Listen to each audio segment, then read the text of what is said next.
45 billion pesos na para sa second tranche ng mga SSS pensioners. Kaya nga bang pondohan ng national government tutulungan ng Marcos administration? Ayan ang ating pag-uusapan. Hold up.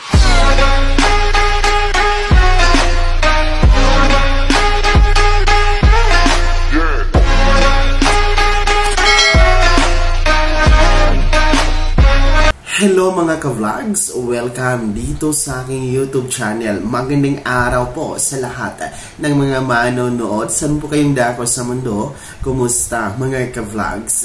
Pag-uusapan natin ngayon itong second tranche o 1,000 pesos pension increase na nagkakahalaga po ng 45 billion pesos bawat taon para maibigay ito ng SSS. Kung ano po ang magagawa ng Marcos administration, kaya ba itong punduhan ng gobyerno? Pag-uusapan natin mamaya-maya. Pero bago yan, kung bago ka pa lang dito at hindi ka pa nakasubscribe sa aking YouTube channel, abay i-click nyo na ang ating subscribe button na nasa baba.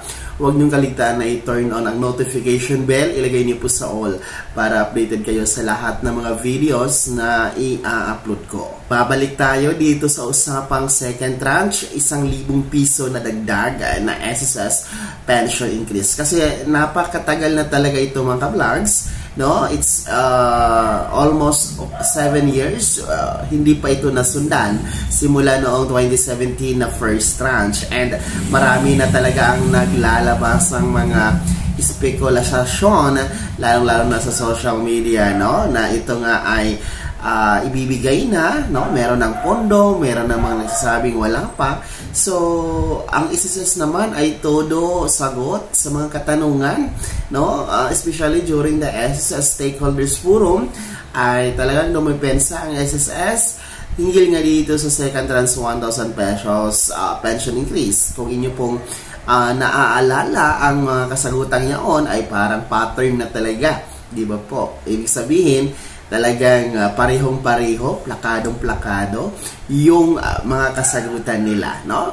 Kung atin pong i-recap, ayon mismo sa SSS President and CEO Rolando Ledesma Makasait, hindi talaga kakayanin sa ngayon ng SSS ang pagbibigay sa 1,000 karagdagang pension increase, sapagkat nangangailangan ito ng mula 42 billion to 45 billion pesos. Kasama na po dyan yung 13th month pay, no? Every year po yan, no? 42 to 45 billion pesos yung kakailanganin na pondo. At ayon sa SSS ay pag-aaralan pa nila ito, paano maibigay, no? Para hindi malagay sa alanganin o hindi masakripisyo ang buhay ng SSS para meron pang dadatnan daw yung mga susunod na mga henerasyon, no, sa SSS hindi mamamatay, sapagkat ayon na rin po sa kanila, ayon sa pag-aaral, kung talagang ibibigay talaga yung nasabing second tranche 1,000 pension increase, ay mababawasan ng 10 taon yung buhay ni SSS. So, yun po yung pag-aaral nila.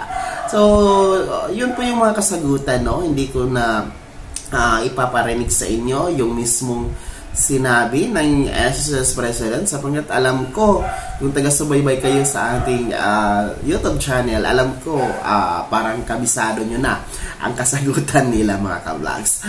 Sa kabilang dako naman, no, taliwas naman doon sa mga sinasabi nila na hindi kakayanin, walang pondo, talagang mamamatay si SSS kung pipiliting ibigay, no, at pag-aaralan pa nila, no, taliwas naman doon.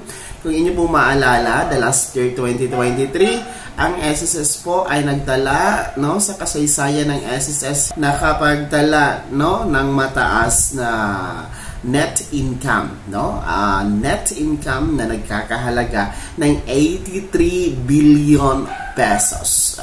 So, 83 billion pesos. Ang katanungan ngayon, since August ngayon, no, August 2024 na tayo at malapit na tayong tutungtong sa last quarter for 2024, ang katanungan, kumusta na ba ang 83 billion pesos na gross or net income the last year. Ano na bang status dito? Saan ba ito na ilalaan? Saan ba ito na invest? Ano po ba ang gagamitan ng naturang 83 billion pesos? Kasi kung noon, no, sinabi ko na noon sa aking mga vlogs, no, sa aking mga video, na 83 billion ang net income at kailangan lang naman natin ng 42 to 45 billion para maibigay yung second tranche 1,000 pension increase, ay talagang may maiiwan pa sa SSS, no? Kasi 83 billion,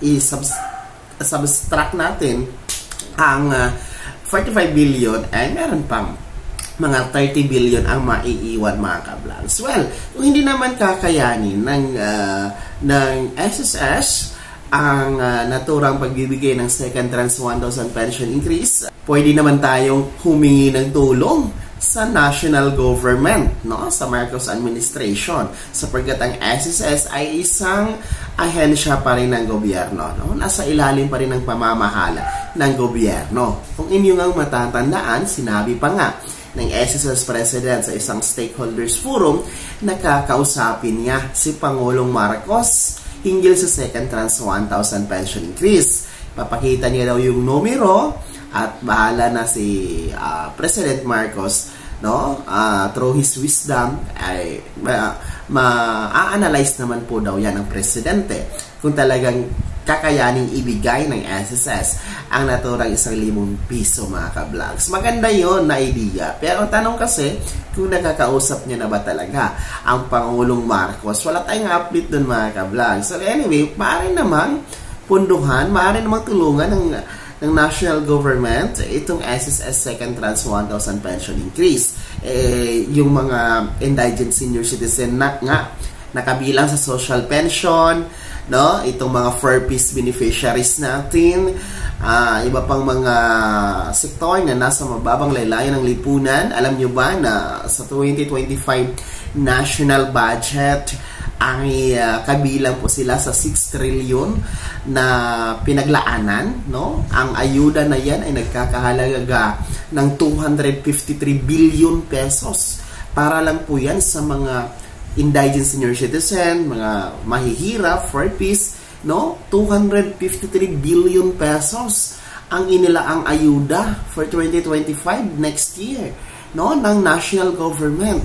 So, bakit hindi magawa ng national government, bakit hindi magawa na ikumbinsi ng SSS yung national government na tulungan, na punduhan ang second tranche 1,000 pesos pension increase, na yun ay talagang para sa mga pensionado ng SSS na naghuhulog, ilang taon naghuhulog para lang makamit ang pensyon, para lang po matamasa ang pensyon pagdating ng 60 years old, pagre-retire. So, bakit hindi yun magawa, no? Kasi parang unfair naman, no? Kasi ang laki ng pondo ng national government para sa mga mahihirap na mga kababayan natin. Hindi naman natin sinasabi na wala silang kontribusyon, no? Pero parang priority talaga sila. Just imagine 4-piece, no? Example, the 4-piece beneficiaries ay pinaglaanan po ng nasa 114 billion pesos for next year yan, mga ka-vlogs. And yung mga indigent senior citizen na tumatanggap ng social pension, no, halos aabot sa 50 billion pesos yung ayuda na ilalaan sa kanila next year. So, di ba, malaki yung ayuda para sa kanila next year. Bakit hindi magawa-gawa ng SSS na kumbinsihin ng national government, no, para dagdagan, tulungan ang SSS na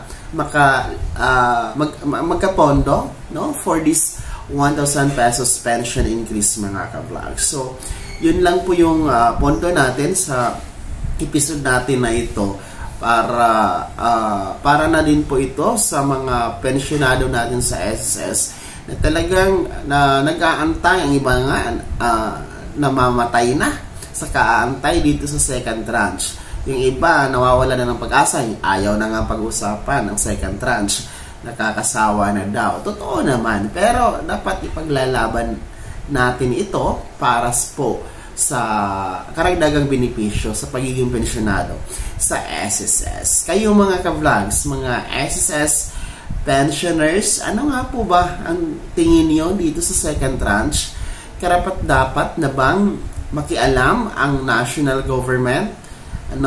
Karapat-dapat na bang ipagpaalam ng SSS? Hihingi ng tulong sa national government para maibigay ang karagdagang 1,000 piso na dagdag pensyon, mga ka-vlogs, karapat-dapat na ba itong pakialaman ng national government? Ano sa tingin nyo, mga ka-vlogs? I-komento nyo po sa comment section na nasa baba. Pakilakip na yung buong pangalan at kung taga saan kayo. Bago ako magtapos sa video na to, kung gusto nyo pong sumuporta sa aking YouTube channel, maaari nyo pong i-click ang ating super thanks button na nasa baba. Sa mga gustong maging miyembro, pwede po. Maaari nyo pong i-click ang ating join button na nasa baba pa rin, mga ka-vlogs. Maraming perks dyan. Sana'y naging gabay ang video na to. Kahit paano, napag-uusapan natin ang mga mahahalagang bagay-bagay na may kinalaman sa pagiging miyembro, benepisyaryo at pensyonado sa SSS. Kung hindi ka pa nakasubscribe dito sa aking YouTube channel, maaari nyo na i-click ang ating subscribe button na nasa baba.